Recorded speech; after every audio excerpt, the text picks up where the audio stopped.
Greetings. Today I'd like to talk about The Witcher 3, or the Witcher series in general, as a good example of politically incorrect gaming media and gaming success, as contrasted with some other AAA companies, particularly BioWare. Now, I don't want to go into spoilers, specific details about too much. Some very light spoilers I will offer at the beginning, and I want to talk about how good a job essentially CD Projekt Red has done with respect to the Witcher series and specifically to Witcher 3, and just give a sense of the idea that it is possible in today's day and age to be politically incorrect, if you will, and still make a really good game, and that political correctness is folly as a prime mover or a prerequisite for making a game, and this is where, of course, BioWare has failed. But for those of you who don't know, the Witcher series, the gaming series, both 1, 2, and 3, is based on a series of novels and short stories by a Polish author. The name of this author is, and I'm going to butcher his name because I only know how to swear in Polish, Andrzej Sapkowski. I know I didn't pronounce that right. I apologize to the Polish people. But you guys, kurwa and all that, so...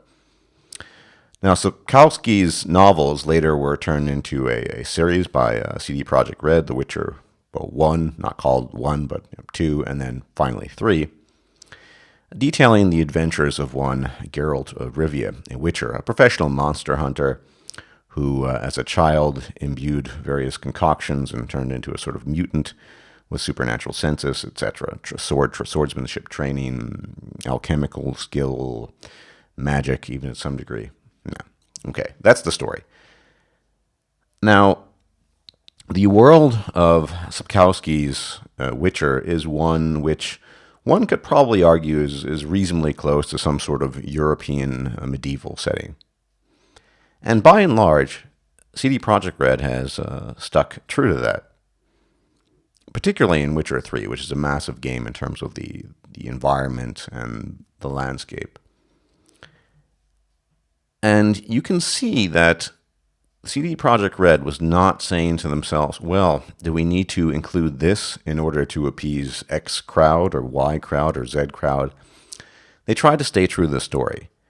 And without revealing too much, much of the story, if not the entire story, revolves around Geralt of Rivia attempting to find his adopted daughter, his sort of foster daughter, one named Ciri, and everything is somehow tied into this. So at the same time, we have a very thorough plot. Almost all the events that take place in the game are somehow relevant to this plot of Geralt finding his adopted daughter, as well as the larger consequences. I'm not going to say why he needs to find her and what a relationship is to the greater game and what have you, but it's all tied into there. And we see a world that I think is quite realistic. And this seems to be a paradox. We think, well, fantasy, right? You have monsters, you have necrophages, you have shapeshifters, you have magic, alchemy, witches, sorceresses, etc., hags, crones. But the best fantasy, we should remind ourselves, is often the fantasy that has our reality transposed onto it. That is to say, a fantasy without distorting the reality that we have come to know. So what would a medieval setting, a primitive medieval setting look like? Well, you're going to find a lot of warfare, and indeed there are warring kingdoms there. There is conquest occurring. There's war, there's plunder, there's rape. People are suffering. Men are suffering. Women suffer. There are brothels in the large cities. You can have sex with the prostitutes there, etc. It's a world that doesn't seem all too foreign from our world. It doesn't seem like it's far removed from what we might have envisioned in a medieval European setting. And as much as that's true, they have stuck, CD Projekt Red has stayed true to the book, the novel series by Andrzej Sapkowski. The reality is, we often fail to grasp, is fantasy doesn't need to be completely removed from what we know. In fact, some of the best fantasy out there is the fantasy that is closest to the world that we live in. In this case, closest to a medieval setting where a lot of bad things are happening to people, innocent people, suffering, children, men, women. It is a world that seems gritty and realistic because it is close to reality. All the while, you have a story that is well told, and almost all the elements in the game are somehow woven into that plot. You don't feel like you're going off on distracting side quests for no apparent reason. True, Geralt of Rivia as a professional monster hunter engages in monster contracts, but that's part of his job. That's part of the character's identity. That's what he does for a living. He kills monsters for coin. There's no holding back. I mean, one thing, for example, you don't see a lot of in this, with the exception of one character I can think of, you don't see a lot of women soldiers because, frankly speaking, there were almost no women soldiers back in the day, particularly in medieval Europe. And, don't mention Joan of Arc here. It just wasn't a common sight for all sorts of reasons, the reasons we've come to know. Lack of physical attributes, lack of inclination, men not wanting women to die at the front, etc. It's a world that seems to be very close to ours. And at the same time, with the magic and multiple dimensions and monsters, it's not that close to ours. But we don't need that separation. You can combine realistic elements with fantastical elements, and it makes the world all the richer. You do see female sorceresses. This is a profession that doesn't require a lot of brute force, the kind of thing a soldier might require. But this is something else entirely. Now let's contrast this with the approach that BioWare has taken, particularly in recent years, although for quite some time now. BioWare admittedly does not have a book series when they're, say, addressing Dragon Age that they can base it off of. There was no author that gave birth to a series of short stories or books as Andrei Sapkowski had. But more to the point, what BioWare does is they have this tendency to moralize. They have this tendency to want to inject what essentially is what we've come to call a politically correct agenda. As I said, in The Witcher 3, and in the other iterations of the Witcher series 1 and 2, the things that the protagonist engages in, Geralt of Rivia, are tied into the story. There are politics that seem secondary or even tertiary or even quaternary, but they're somehow tied into the bigger picture of what's going on in the world. Dragon Age, particularly Dragon Age Inquisition, did not do a good job of that. We get a lot of irrelevant nonsense, and a lot of this irrelevant nonsense comes from the desire to inject forcibly politically correct content, right? We visit a tavern, and we are lectured to by what seems to be some sort of transsexual. Okay, of course, people might accuse me of having something as transsexuals. I simply need to ask the question, what does that have to do with the story? The story in Dragon Age Inquisition, which, it's been out for a while, so I'll reveal to you, is you're given this power, it seems, to stop these rifts where demons are pouring forth from, and there's a mastermind behind it, and we don't really learn very much about the mastermind. You're trying to stop him.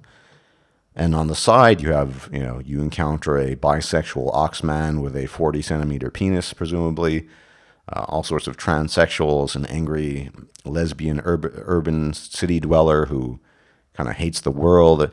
Lots of characters have just nothing to do with nothing, essentially. That's not the case of The Witcher. I mean, you have, for example, in the beginning of the game, you encounter a man that was banished from the lands because he happened to be gay. But it was somehow relevant to the story because Geralt is trying to find someone, right? That's not the case with Dragon Age or BioWare. BioWare doesn't think that there are such things as essential storytelling elements. Character growth. Geralt definitely grows over this. He needs to make decisions. And some of his decisions, his decisions have an immense impact on the ending and his relationship to his adopted daughter. It's immensely important how he interacts with her and indeed with other people in his life, his love interests, etc. And they're part of the bigger picture. They have a relationship to the protagonist, the secondary protagonist, etc. You don't get that in Dragon Age Inquisition. Admittedly, it's not based on a series of books or short stories. You get strange characters that are sort of clunkily fitted into the story. Like I said, the Iron Bull, the bisexual oxman with the giant penis, his band of mercenaries, One of whom is this transsexual, and you can have the pleasure of receiving an entire lecture on the nature of being a transsexual and blah, blah, blah, blah, blah. Then you have a gay man with essentially daddy issues, also completely irrelevant to the plot. You have an angry lesbian who kind of dislikes the world in general and doesn't really understand the world and doesn't want to understand the world, also irrelevant to the plot. It seems to me that the characters that BioWare creates in largest measure have nothing to do with what's actually going on in the game. What's going on in that game, in Dragon Age Inquisition, is you're given this weird power to close rifts magically and defeat some sort of elder evil. Of course, we never learn terribly much about the elder evil, and the game is just rife with examples of artificially inserted content that has nothing to do with the main plot. That's not the case with the Witcher series, in particular Witcher 3, to make a recent comparison. Everything you do is somehow relevant, even if it's just your ordinary quote-unquote monster contract. You're a Witcher, that's what you do. You go on monster contracts. But in trying to find certain persons in the game, you encounter people, and they're all woven into it and tied into the plot. For those of you who haven't played it yet, I say you can look forward to the Bloody Baron quest line. It's exceptionally well done, just as an example, without telling you any details. You don't find that with BioWare. BioWare is just off in the clouds doing their own thing. Plot integrity, essential storytelling elements. There's no real tragedy in the game, whereas you see tragedy all over the place in the Witcher 3 world. You see the corpses strewn about the ground. You see hanged men hanging from trees, and you see orders for men to be hanged. You see prostitution. You see a lot of dearth and poverty and suffering, and you see the desire to inflict suffering on people. It's a real world. You get the feeling that the world is it's tangible. You don't have that in a game like Inquisition. You have a lot of exploration supposedly to do side quests that have actually nothing to do with the game, supposedly to build up the power of the Inquisition, this organization that you've become the leader of. But by and large, there's no real explanation of how it ties into it. Supposedly it gives you influence and power that you supposedly need later on to defeat this great evil, but it turns out that you don't need it at all, and blah, blah, blah, blah. It's a very, very strange game, and BioWare has essentially, as a company, lost itself in irrelevancies. Now, I'm not saying this as someone who's disappointed by BioWare anymore. Much akin to the man who's long been over his love lost or what have you. I really have no feelings towards BioWare one way or another. I'm looking at this from a pretty neutral perspective as someone who used to be a BioWare consumer, someone who used to appreciate their games. If you want to include, transsexuals and gay guys with daddy issues, there's no problem with that. But what does it have to do with the story? Is it relevant to the story?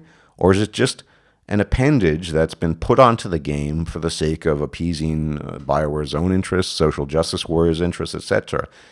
My impression is almost certainly the latter, and maybe a combination of the former and the latter.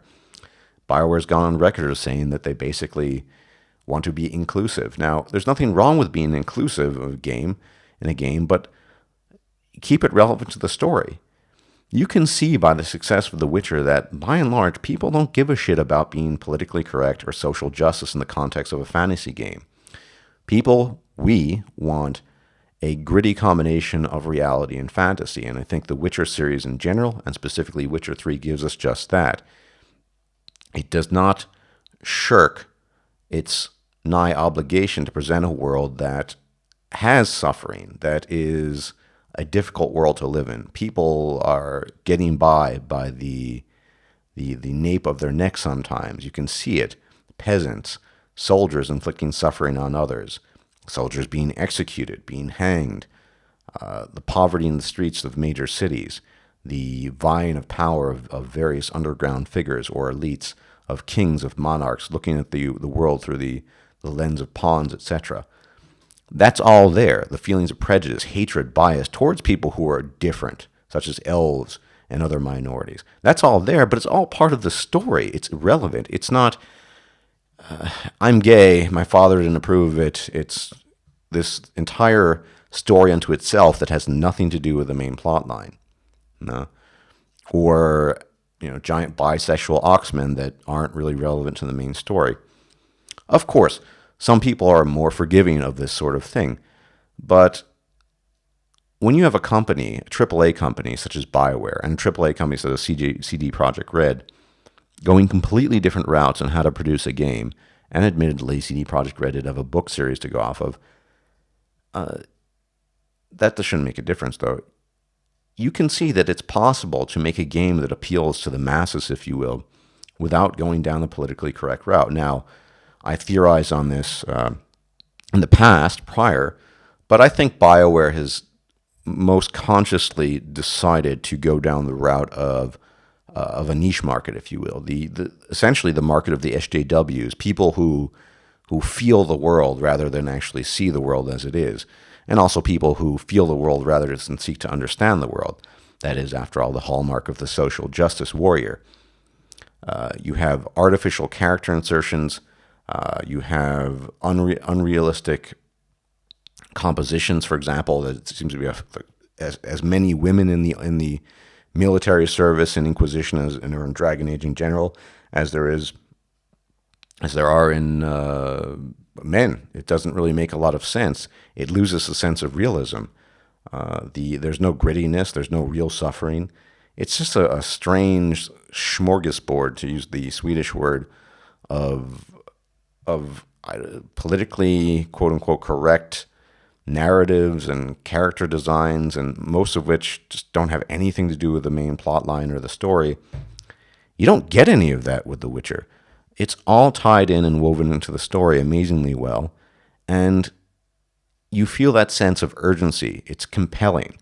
What makes a story compelling is not arbitrarily or even intentionally inserted characters that have nothing to do with the plot, but the setting it's put in, how relevant the characters are to the plot, the story. How is the story told? What does it make us feel, etc.? Dragon Age Inquisition, as many of you know, left an impression of almost nothing on most of us. We'd barely remember the content. Not the case with the Witcher series, The Witcher 3. I think the legacy of Geralt and the legacy that CD Projekt Red has wrought will be a very long one. I think it is, in many respects, it's not perfect, but it is a form of gold standard of fantasy role-playing. I was originally hesitant. I went into the game, and there's still a lot of technical bugs that I'm dealing with. I'm waiting for the next patch, I'll admit that. But if CD Projekt Red retains its commitment to good storytelling, as well as an interesting and integrated fantasy world with options for different character builds, those are technical aspects and separate from the real thrust of my argument and discussion here, I'm going to be on board with them for a very long time. BioWare has lost its way, and I realize this. I'm not saying this with any sense of bitterness. It just is what it is.